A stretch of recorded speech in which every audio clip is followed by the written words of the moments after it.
So after waiting for 50 years, I have finally got my Nexus 7.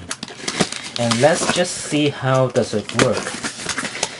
The Nexus 7 is the 7-inch tablet from Google.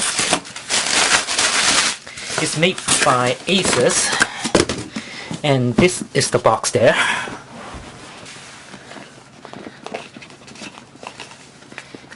So I finally figured out how to open it, but this is not easy. Okay.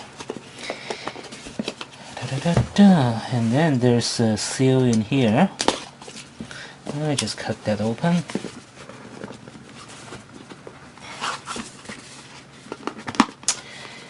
This is the tablet from Asus.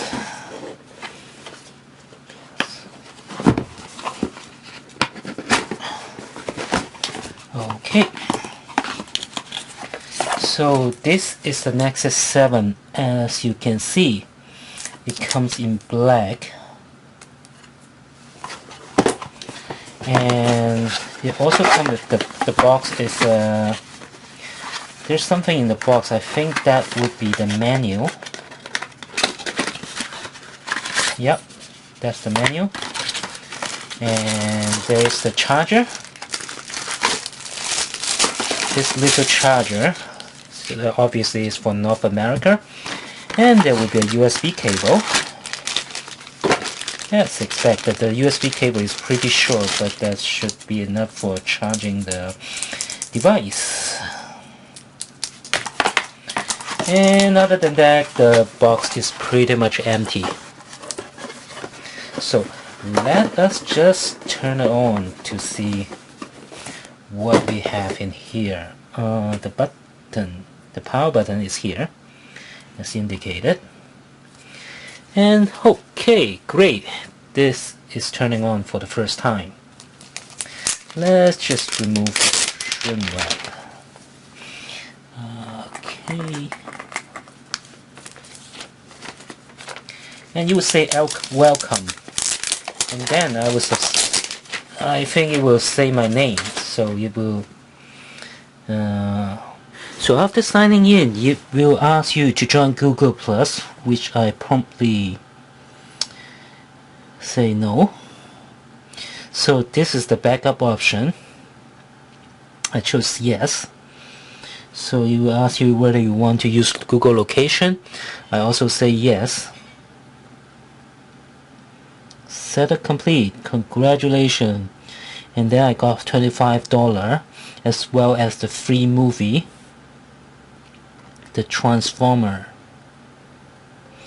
Okay, when I first turn on my machine, I would see the recommendation from Google Play, and the book that Google Play recommend to me is Steve Jobs. That is kind of funny. So this is Nexus 7. First, let's look at the physical aspect of the device. At the back is a kind of like a rubbery substance. It's kind of a very nice texture. It's a very good grip. On the left side, on the right hand side, there's volume buttons, and here is the power button. At the bottom, here is the mini USB port and the headphone port. And this side and that side, there's nothing. And just above the U in here is the NFC, near field communication chips. So if you want to knock your device onto some other device, you just knock it upon this area. Let's see the size. This is the size of my Fujitsu notebook, and you see this is the Nexus 7 is actually a little bit larger than that. Of course, it's smaller than my Dell notebook, and this is my 6-inch Sony reader, and the Nexus 7 is a little bit bigger because it's a 7-inch. It's 1280 x 800. So it has a higher resolution than the Sony reader. Okay, let us turn it on. So to turn on the machine, you can press the power button here, and there's another way of turning it on. You can use a magnet, and you can put it here, and boom, it's turned on. So this is so that you can use a magnetic cover. You can even make your own magnetic cover, so that when you open the case, the device will automatically turn on. First, let's look at the new feature of Jelly Bean 4.1.1. First thing is it got a new status menu, so you can flip you can select one of the items and you can flip it away. There's also a button here, and if you press that, you will also clear all the notifications. Here's the rotation lock.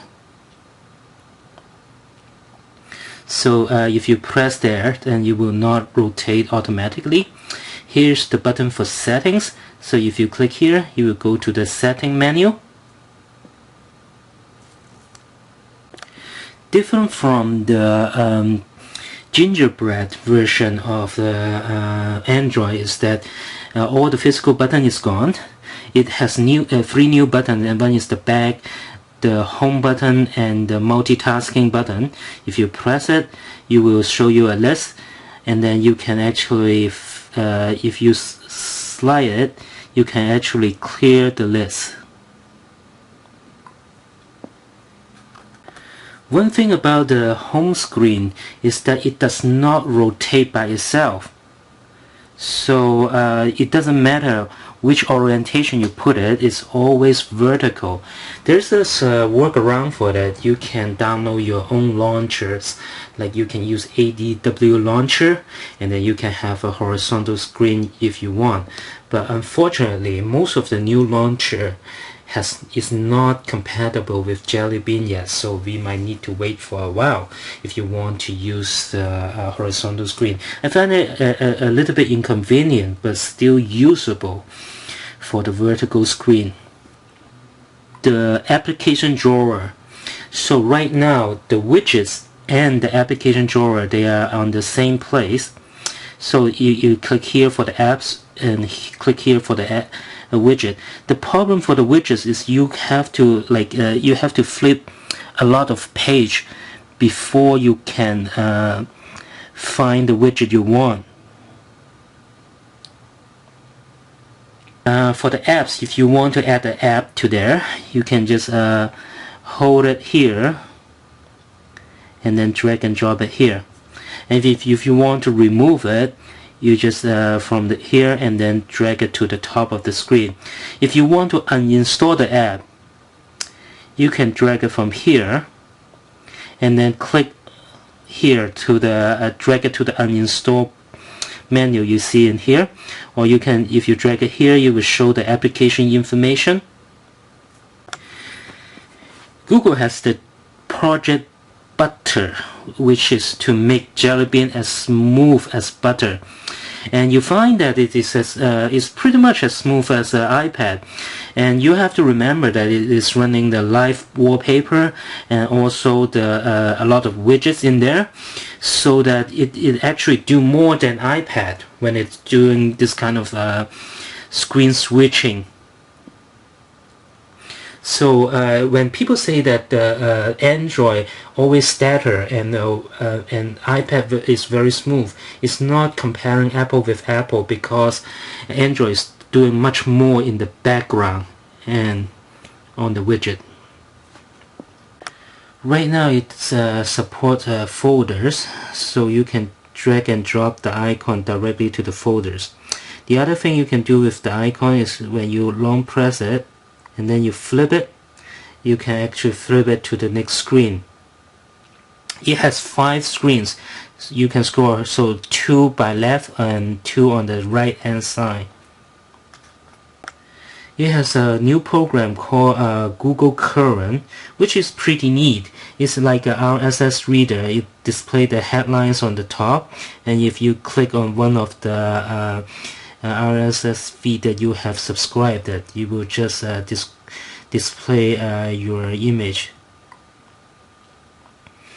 So I suppose if you read it online, you can actually read it offline when you are not connected to a Wi-Fi.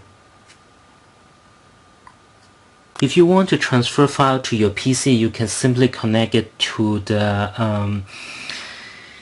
USB port, and you will become a USB device. You can look at it like a USB drive, or you can use SWFTP, which you can download from Google Play for free.